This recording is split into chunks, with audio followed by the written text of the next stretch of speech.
إن الحمد لله نحمده ونستعينه ونستغفره ونعوذ بالله من شرور أنفسنا ومن سيئات أعمالنا من يهده الله فلا مضل له ومن يضلل فلا هادي له وأشهد أن لا إله إلا الله وحده لا شريك له وأشهد أن محمدا عبده ورسوله وصلى الله عليه وعلى آله وأصحابه وسلم أما بعد فإن أصدق الحديث كتاب الله وخير الحج حج محمد صلى الله عليه وسلم وشر الأمور محدثاتها وكل محدثة بدعة وكل بدعة ضلالة وكل ضلالة في النار. Assalamu alaikum wa rahmatullahi wa barakatuh. Walhamdulillah, and by the grace and by the fadl of Allah subhanahu wa ta'ala, we're able to begin because Ramadan is fastly approaching. And even though we find ourselves in this time during an outbreak, we still have the grace of Allah subhanahu wa ta'ala of being alive and be able to fast. Hopefully we reach the month of Ramadan. And so we want to start with the Kitabul Siyam, the book of fasting. The book of fasting from Buloogh Muram by Ibn Hajar al-Asqalani, hafidhahullah. Rahmatullah ta'ala alayh. And this tremendous book, the book of fasting, is a small chapter. It's not long. What we did, we provided you with the link. You can have, it actually have the Arabic and the English, so you can see the whole link. We're going to be using the explanation of Dr. Sheikh Salih Fawzan hafidhahullah. I don't believe that his explanation has been translated, so I have the Arabic version here with me, but we're going to be common, inshallah ta'ala, beginning each one dealing with it, followed by Q&A. And what I mean by Q&A, no, it's not going to be you asking me questions and I'm answering. We have, by the permission of Allah Jalla wa Ala, a book here with the Q&A that was asked to Sheikh Muqbil ibn Hadi al-Wadi'i, rahmatullah ta'ala alayh, and he answered some questions pertaining to Ramadan. So we're going to end each of the class with doing Q&A from the Mashaykh pertaining to fasting during Ramadan, inshaAllah ta'ala, with the permission of Allah subhanahu wa ta'ala. So Sheikh Salih Fawzan hafidhahullah, he begins by giving us the definition, the ta'rif of Siyam. So the word for fasting in Islam is not Ramadan. One of the common mistakes or misconception is that a lot of people think that when we talk about fasting, they normally give us the Ramadan. Ramadan does not mean fasting. The word fasting is not even included in the month of Ramadan. The month Ramadan is the name of a month, and it has a meaning. Ramadan, okay? It has a meaning. One of the things of Ramadan is that if you pay attention to one of the things of Ramadan, as it was mentioned by Ibn Qurtubi, another than them, is that it comes from the word Ramadan, something that is hot, intensely burning, okay? That is not meaning of fasting.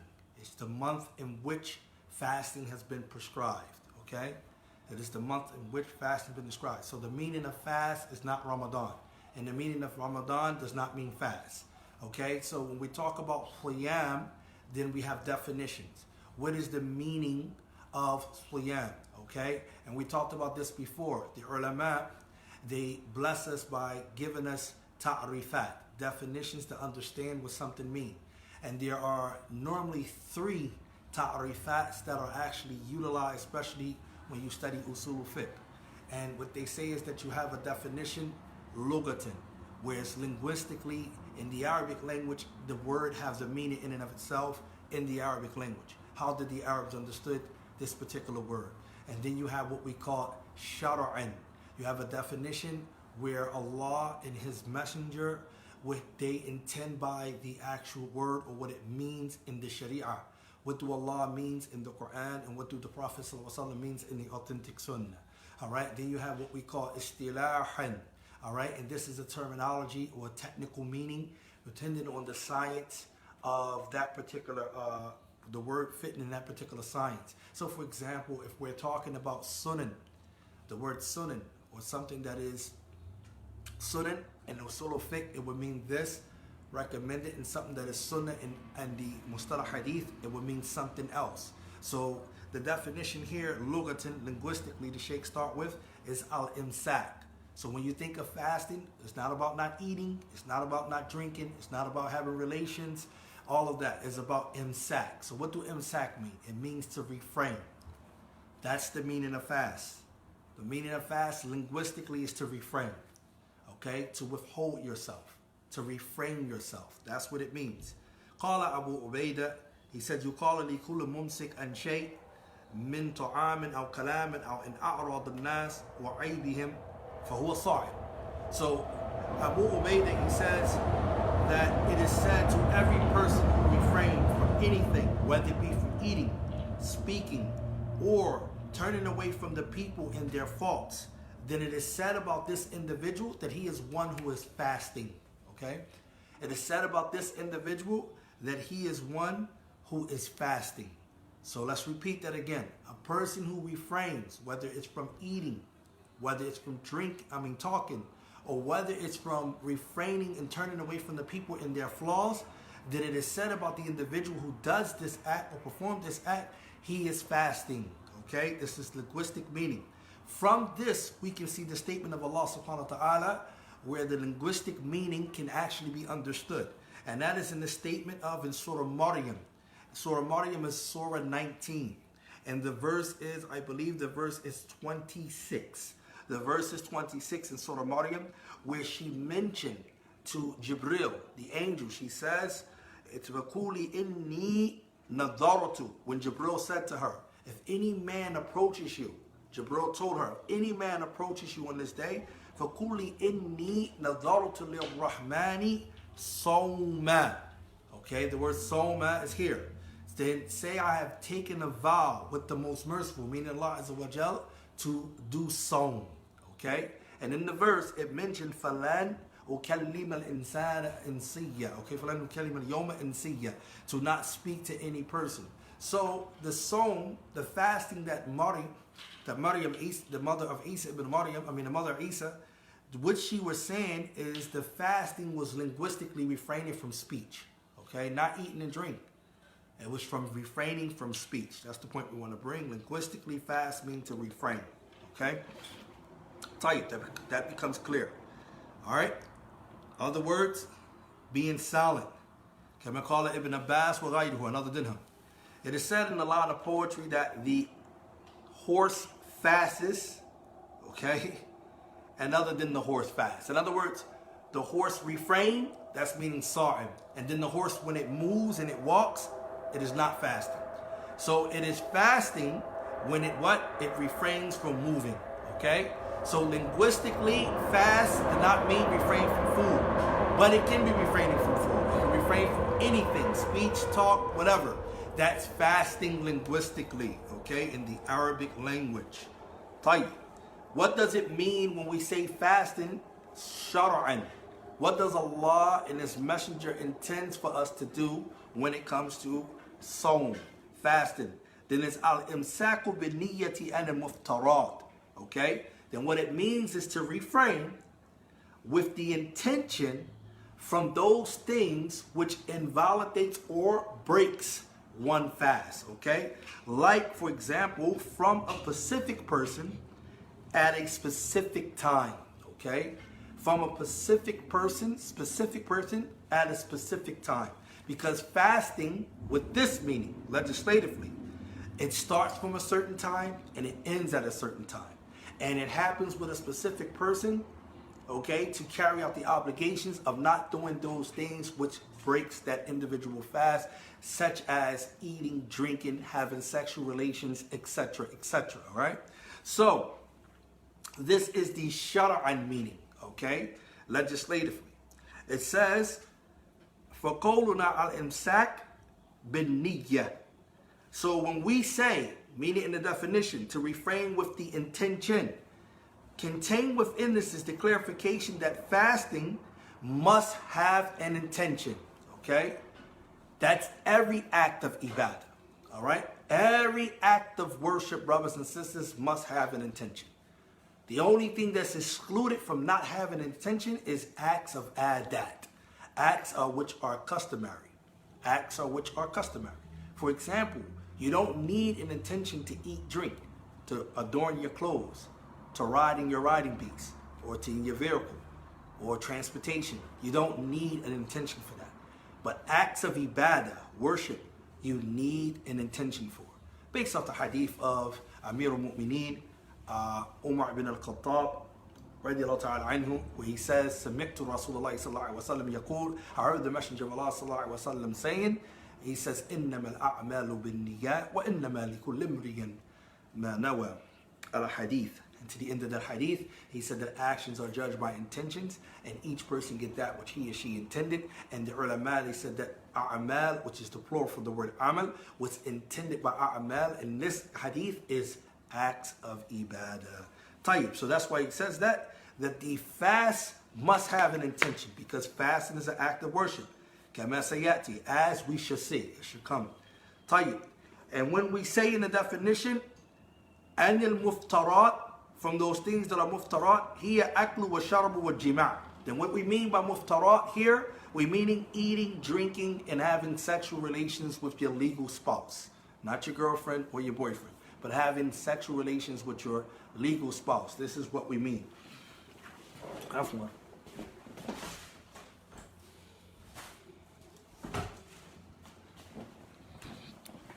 This is what we mean, right? So,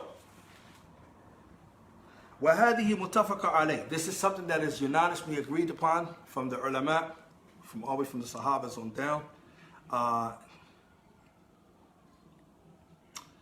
And whatever is besides these things that are mentioned, there are a difference of opinions amongst the ulama concerning them. They should be mentioned as well, inshallah.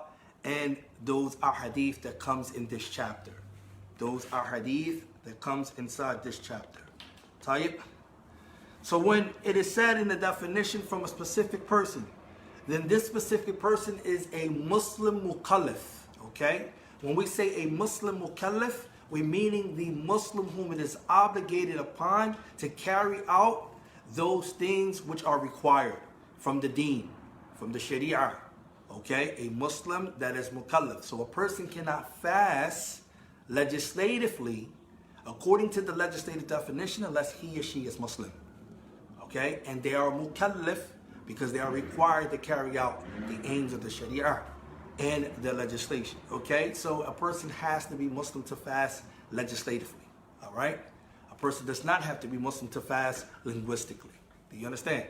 So if a person is fasting linguistically, if you understood the definition earlier, a person does not have to be Muslim. But if a person is fasting legislatively, according to Islam, the person has to be Muslim. So what happens when my uncle, who is not a Muslim, wants to fast and participate with me in the month of Ramadan? Can I allow him to participate with me in the month of Ramadan and fast? La, I cannot. But what can I say to him? Your fasting will not be rewarded, and it does not aid you in anything whatsoever for you to fast. If you feel comfortable or comfortable enough to want to fast, then let's start at the Shahada. If you feel as though you want to fast on the month of Ramadan and you're not Muslim, how about we start at the Shahada? Because if you say the Shahada, then your fast can be accepted. Allah knows best. So we want to look at certain things like that as well. Okay? So, وَتَزِيدُ مَرْعَةً. And we add when it comes to the woman, okay? Then what must be added is that she cannot be in the state or her lady things, which we call the state of menses. She cannot be in menses, all right? You know, her monthly menses, and nor can she be in the state of what we call postpartum, okay? So she can't be in those two states because her fast at that time would not be accepted. So she cannot fast under those circumstances, all right? Then when we say in the definition, fi waqtin makhsusin, in a specific time, then we mean from the specific time is that it's from the time of the rising of the second Fajr, because Fajr have two risings. The first rising of Fajr is what we call Fajr Kadib. It is the Fajr that is the false Fajr. The second rising is the Fajr Sadiq. It is the true Fajr that is the actual rising that we're worried about. Okay? He says, ila ghurubu shams, into the setting of the sun. Now, this normally is done, as we should see in our hadith, comes in this chapter. You're going to learn about how to differentiate between this stuff, how to really understand the whiteness in the sky, as well as the setting of the sun when you're supposed to break your fast. طيب وقد فرض صيام رمضان في سنة الثانية من الهجرة بالإجماع. So this is important now. So the Shaykh, he gave us some beautiful points here that we can learn, so we can take notes. One of the things is we understood that words have definition, and that those definitions fall in normally 3 categories. Here he only gave us 2. He gave the linguistic meaning for the word fast, and he also gave us the legislative meaning for the word fast. Alhamdulillah, that was beautiful. Now he moves on to give us some history. Let's look at the history. When was fasting in the month of Ramadan legislated? Okay? It was legislated to fast in the month of Ramadan during the 2nd year of the Hijrah. By consensus of the ulama, when they went back, delved in the evidence, we found out that the obligation of fasting during the month of Ramadan came in the 2nd year of the Hijrah. Alright? وَكَانَ فَرَضُ الصِّيَامُ تَدْرِيجِيًّا. And also, this obligation or this process was done gradually. Okay? This was something that was done gradually, meaning the obligation of fasting. The obligation of fasting in the month of Ramadan was done gradually. Okay? As you should see. Because Allah Jalla wa Ala has obligated fasting upon the one where He gave them the option, where you can choose. Okay? The person had in the beginning stage, everyone did not have to fast. So everyone wasn't obligated to fast. Allah gave a choice, taqyir. Allah gave a choice between who? Between a person he can fast or he can feed a poor person every day. Okay? A person can fast or feed a poor person every day. Alright? This is one of the things was. Qala Allahu Ta'ala, Allah talks about this in the Quran, in Surah Al-Baqarah. Allah says, فَمَنْ تَطَوَّعَ خَيْرًا فَهُوَ خَيْرٌ لَهُ أَن تَصُومُوا خَيْرٌ لَكُمْ. Al-Ayah, verse 184, fi Surah Al-Baqarah, 2nd chapter of the Quran. Allah Jalla wa Ala says, فَمَنْ تَطَوَّعَ. Tatawwa means to do something what? Supererogatory. Something that is not obligatory. Okay, so whoever, فَمَنْ تَطَوَّعَ خَيْرًا, whoever does something supererogatory of good, then for him is good for him. فَهُوَ خَيْرٌ لَهُ, it'd be good for him. But وَأَن تَصُومُوا خَيْرٌ لَكُمْ, but if you fast, that is better for you. So here it was a choice. It wasn't an obligation on everyone. Everyone did not have to fast when the obligation to fast on Ramadan first began. So that becomes clear. Then Allah Jalla wa Ala obligated that fasting take place in regards to the one who wasn't sick and the one who was traveling, or the one when both of these people have to make up if they do not have a legal excuse. Okay?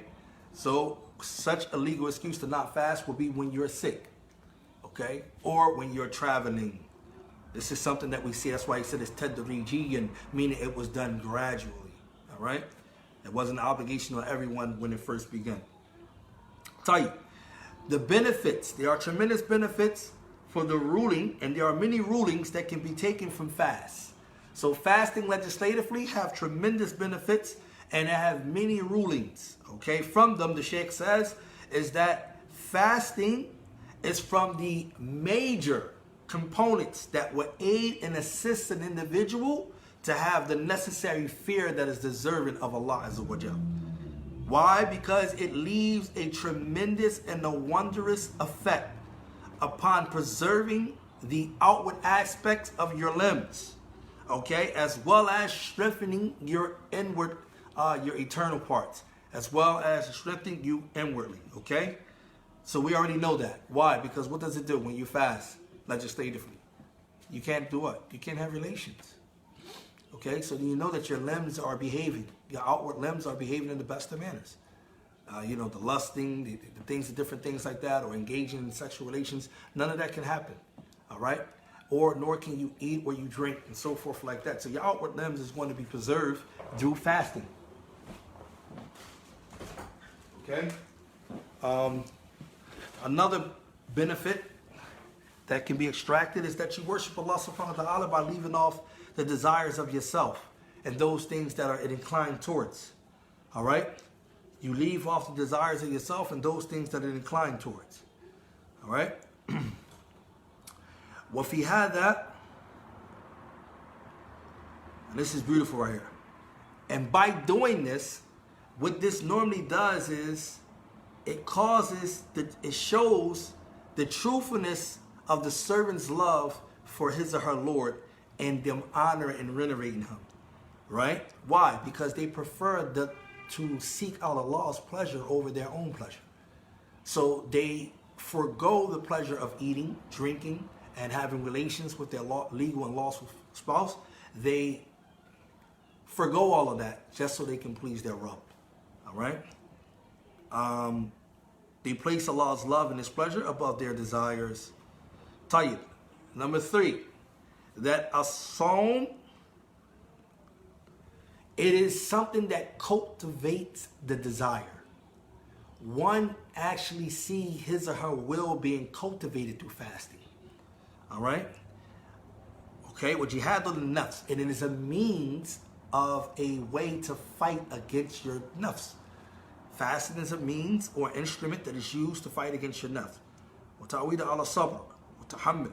And it also does what? What does it do for you? It trains the soul how to have patience and exercise patience. Okay? And how to carry out those things that are more beneficial for the soul than those things which are harmful. Okay? Also, regarding the benefits, is that fasting also have a tremendous benefit to our health. Okay? It purifies our body from those impure things that mixes with inside it. Okay? And it strengthens our immune system. Okay? And it strengthens our health.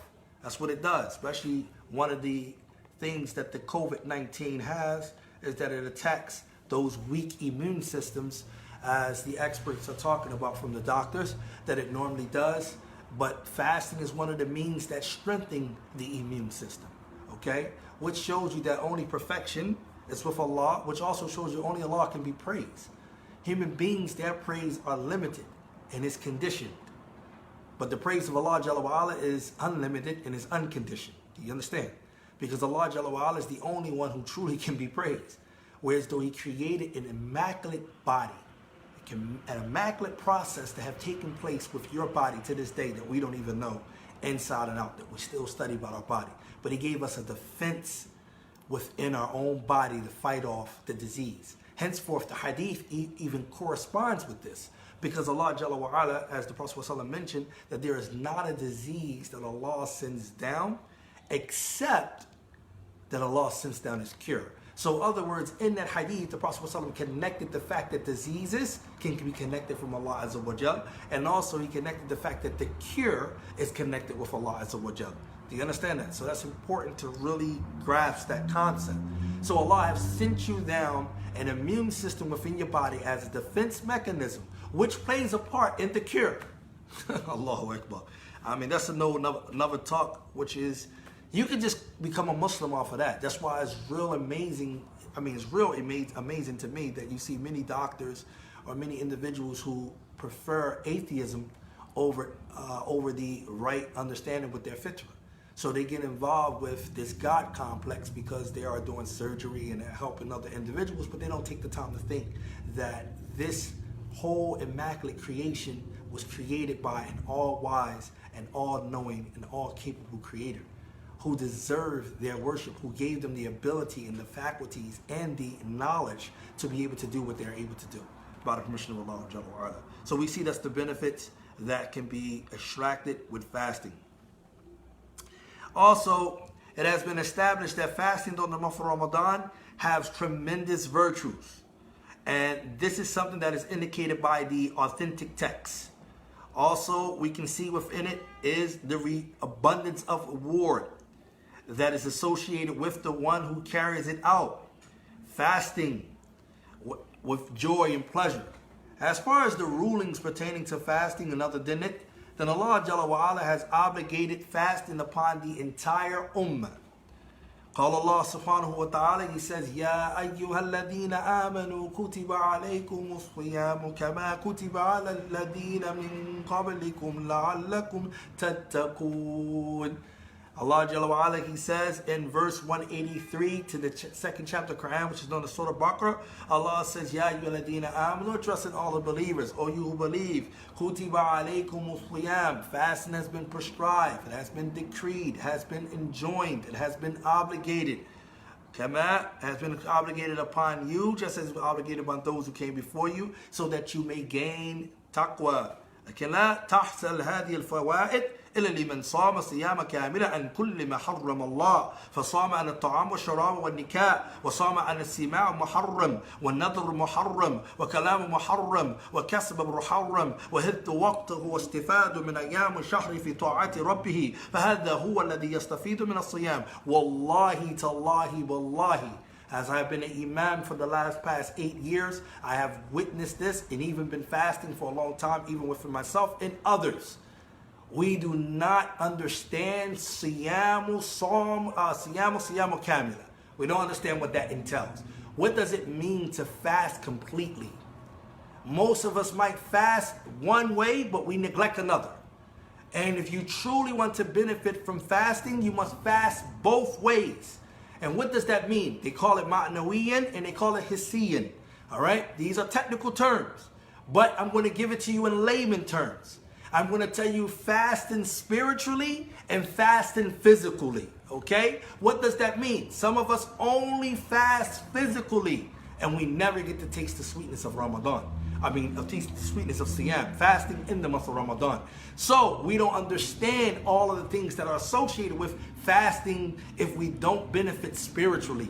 You should fast spiritually as well as physically. Do not be one individual who fasts just physically and does not reap the benefits from fasting spiritually. Nor should you be a one who fasts spiritually and neglecting to fast physically. It doesn't go hand in hand. You have to do both. Do you understand? You have to do both. That's why the Shaykh says a lot of these fawaid benefits cannot be or could occur except for the one who fasts completely. Meaning he fasts both spiritually and physically. From what? From all things which Allah has made prohibited. Like, for example, legislatively, he stays away from food, drinking, and having sexual relations with his legal spouse. Also, he stays away from listening to things that are impermissible, like music and so forth, etc., or things that are derogatory, or things that are that are wrong. This is fasting spiritually. He stay away from those things. Backbiting, tale carrying, slandering, all of these different things. وَنَذْرُ مُحَرَّمْ, and looking at things and witness things and watching things that are impermissible. This is spiritual fast. وَكَلَامُ مُحَرَّمْ, and speaking things that are that are repugnant. Whether it's backbiting, ghibah, whether it's namima, whether it's tell-carry, whether it's spreading this or spreading that, he stay away from those things. وَكَسْبُ مُحَرَّمْ, and earning an unlawful living. Okay? This all is connected together. وَهِبْ the waqt, and he preserved his time. وَاسْتَفَادُ مِنْ أَيَّامِ الشَّهْرِ فِي طَاعَةِ رَبِّهِ, and he benefits from his fasting during the days of the month of Ramadan, in spending it in the obedience of his Lord. This is what he do. فَهَذَا هُوَ الَّذِي يَسْتَفِيدُ مِنَ الصِّيَامِ, this individual who can couple between both fasting spiritually and physically is the one who is going to benefit from the month of fasting during the month of Ramadan. That's the individual who's going to benefit. Tremendous, right? Tremendous point that the Shaykh bring that many of us have to ponder and reflect.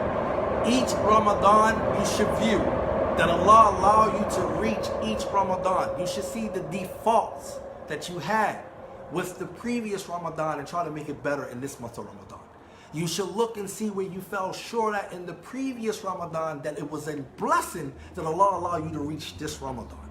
And there are so many expiations in between. As from the hadith of the Prophet ﷺ, the Ramadan to Ramadan, the Salat to Salat, Jum'ah to Jum'ah, right? It's those things that expiate the small sins as long as you stay away from the major sins. Okay, this is authenticated hadith from the Prophet sallallahu alaihi wasallam. Also, we know that zakat al-fitr is served if you do it right before the salat, then it serves as an expiation for what has been done in the month of Ramadan that you fell short in. So you want to try to take your chance to enhance yourself during the month of Ramadan. All right, and if you truly can accomplish this, imagine how stronger you would be. So we move on, inshallah ta'ala, to the Q&A. We're only going to do 2 questions from Sheikh Muqbil today before we end our class. Bi-idhnillahi ta'ala. The first question is, the Sheikh was asked, is it obligatory for a person to make his intention to fast at the beginning of each day of the month of Ramadan? Or is it sufficient to have one intention for the whole entire month? And when should one make his intention to fast? All right? So it seems like this is a 3-part question all in one, right? One, is it obligatory for a person to make his intention to fast at the beginning of each day of the month of Ramadan? Or is it sufficient to have one intention for the entire month? All right? And when should one make his intention to fast? Tayyib. The Shaykh responded by saying, the Prophet ﷺ, he said in his tremendous hadith, إِنَّمَا الْأَعْمَالُ بِالنِّيَّةِ وَإِنَّمَا لِكُلِّ امْرِئٍ مَّا نَوَىٰ. Rarely all actions are by their intentions, and everyone will have what he or she intends. This comes in Sahih Bukhari wa Sahih Muslim. So first of all, the Shaykh is establishing the fact that what? One should have an intention for fasting. This is what this hadith is telling you. That if you're going to fast, la bud. It's a must, it's necessitated that you have an intention. All right? So we established that proof. This is a proof of the obligation of having an intention in every action. Thus, what is apparent is that a person must intend to fast every individual day. So the Shaykh is of the opinion that one intention for the entire month is not correct. This is his opinion and his response. That a person should intend to fast every day for the entire month. Each day of the month of Ramadan, you should intend to fast. All right? Then he elaborates on how that is done.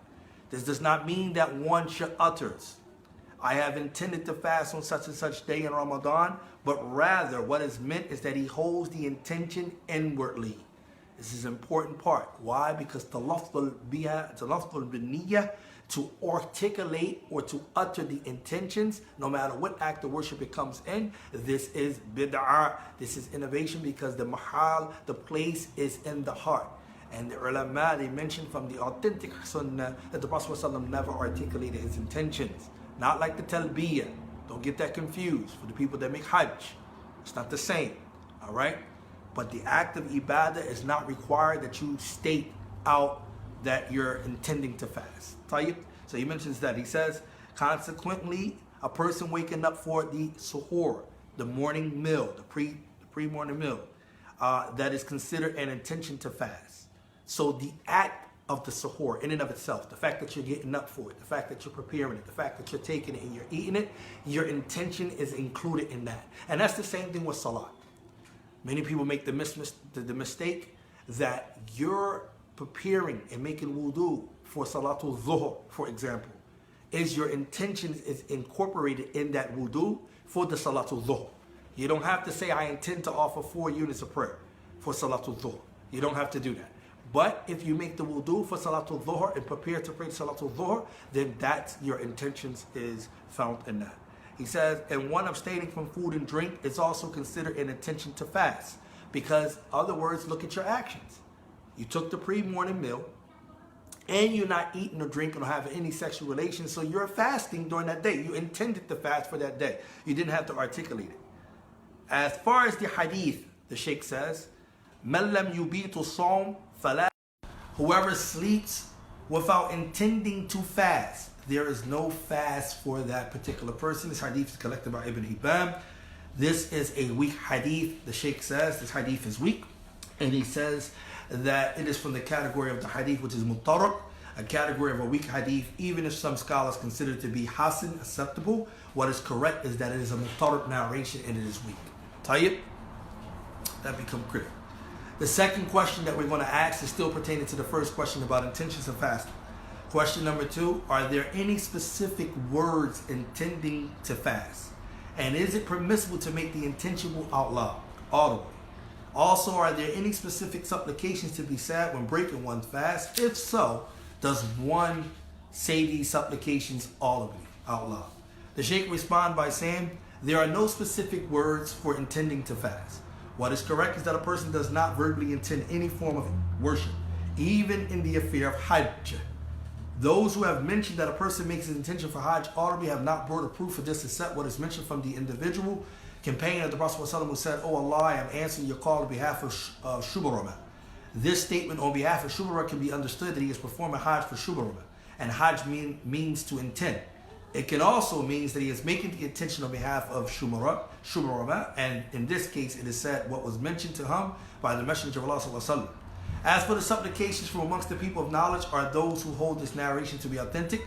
He's talking about at the end when you break your fast. We know that there is a narration that comes in the Sunnah Abi Dawood where it's mentioned by Abdullah ibn Abbas radiallahu ta'ala anhuma, where he says ذَبَهَ الظَّمَأُ وَبَطَلَتِ الْعُرُوقِ وَذَبَتِ الْأَجْرُ inshallah. The thirst has passed, the veins are fed, and the reward is established by the permission of Allah.